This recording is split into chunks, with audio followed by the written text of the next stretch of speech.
नमस्कार दोस्तों। Hindi steno dictation 80 word पर मिनट 610 वर्ड होने वाले हैं। लीगल डिक्टेशन 33 में आपका हार्दिक स्वागत है। मेहनत का एक लाइक बनता है, आपसे रिक्वेस्ट एक लाइक जरूर करें और डिक्टेशन की जांच के लिए व्हाट्सएप ग्रुप ज्वाइन करें। डिस्क्रिप्शन में लिंक दे रखा है और स्क्रीन पर क्यूआर कोड दे रखा है। 5 सेकंड में हमारा डिक्टेशन प्रारंभ हो जाएगा।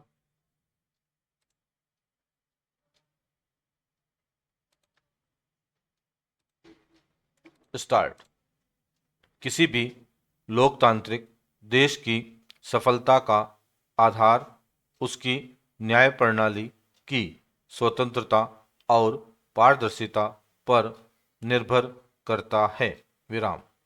भारत में न्यायपालिका को संविधान द्वारा एक स्वतंत्र संस्था के रूप में मान्यता प्राप्त है। विराम। इसका प्रमुख उद्देश्य संविधान की रक्षा करना और नागरिकों के अधिकारों की सुरक्षा करना है। विराम।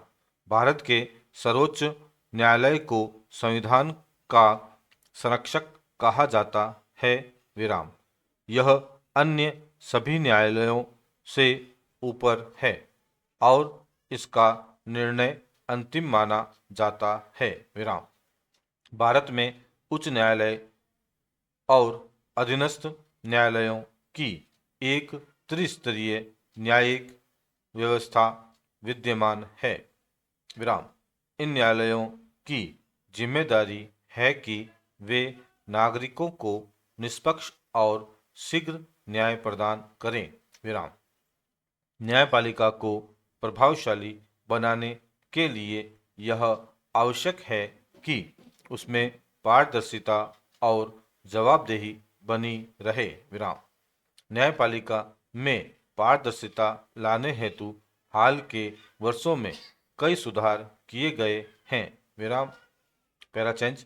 उदाहरण के लिए अब उच्च न्यायालयों और सर्वोच्च न्यायालय के निर्णय को ऑनलाइन उपलब्ध कराया जाता है, जिससे आम नागरिक भी उन निर्णयों को पढ़ और समझ सकता है।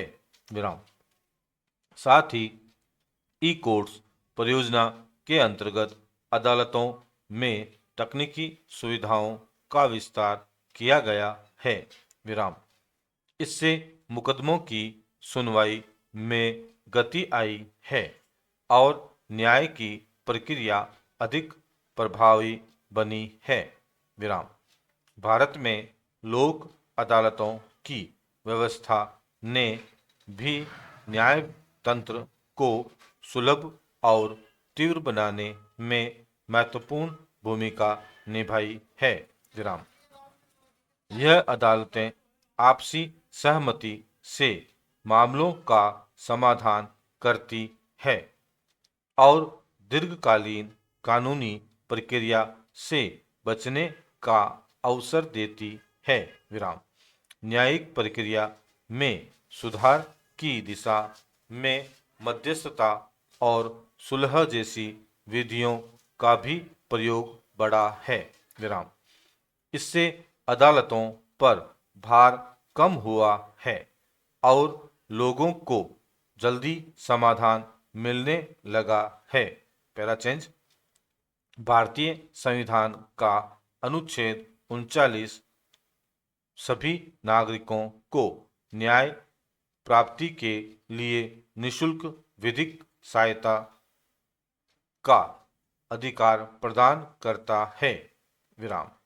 इसके अंतर्गत राज्य उन लोगों को विधिक सहायता उपलब्ध कराता है जो आर्थिक रूप से कमजोर हैं या किसी अन्य कारण से वकील की सेवा लेने में असमर्थ हैं। विराम।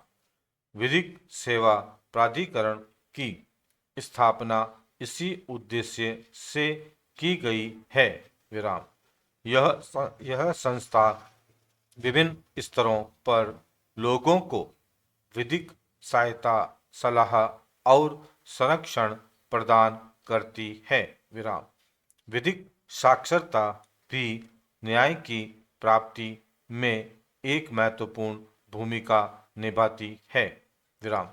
यदि लोग अपने अधिकारों और कर्तव्यों के प्रति जागरूक होंगे तो वे अन्याय के विरुद्ध आवाज उठा सकेंगे। विराम। स्कूलों, कॉलेजों और ग्राम पंचायतों में विधिक साक्षरता शिविरों का आयोजन इस दिशा में एक उपयोगी पहल है। विराम। न्यायपालिका की स्वतंत्रता और निष्पक्षता को बनाए रखने के लिए न्यायाधीशों की नियुक्ति प्रक्रिया पारदर्शी होनी चाहिए। पहला चेंज, भारत में उच्चतम न्यायालय और उच्च न्यायालयों के न्यायाधीशों की नियुक्ति कॉलेजियम प्रणाली के माध्यम से होती है। विराम। हालांकि इस प्रक्रिया की आलोचना भी होती रही है और समय समय पर इसमें सुधार की मांग उठती रही है। विराम। न्यायपालिका की गरिमा को बनाए रखने के लिए यह आवश्यक है कि न्यायाधीश अपने कर्तव्यों का निर्वहन पूर्ण ईमानदारी और निष्पक्षता से करें। विराम। उनका आचरण ऐसा होना चाहिए जिससे लोगों का विश्वास न्याय प्रणाली पर बना रहे। विराम। वर्तमान युग में साइबर अपराधों में तेजी आई है। विराम। इंटरनेट के माध्यम से धोखाधड़ी, पहचान की चोरी, फर्जी लेन-देन आदि अपराधों में वृद्धि हुई है। विराम। इस प्रकार के मामलों से निपटने के लिए सूचना प्रौद्योगिकी अधिनियम 2000 लागू किया गया है। विराम। इसके अंतर्गत दोषियों को कड़ी सजा का प्रावधान है।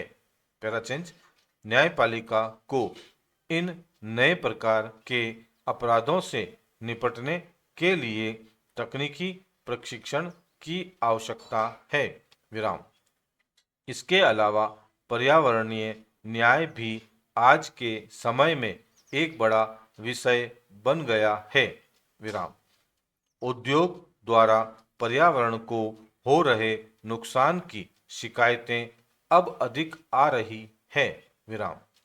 राष्ट्रीय हरित अधिकरण जैसे संस्थान पर्यावरण से जुड़े मामलों का शीघ्र और प्रभावी समाधान प्रदान कर रहे हैं। विराम। महिला और बच्चों के अधिकारों की रक्षा भी न्याय प्रणाली का एक अहम हिस्सा है। विराम।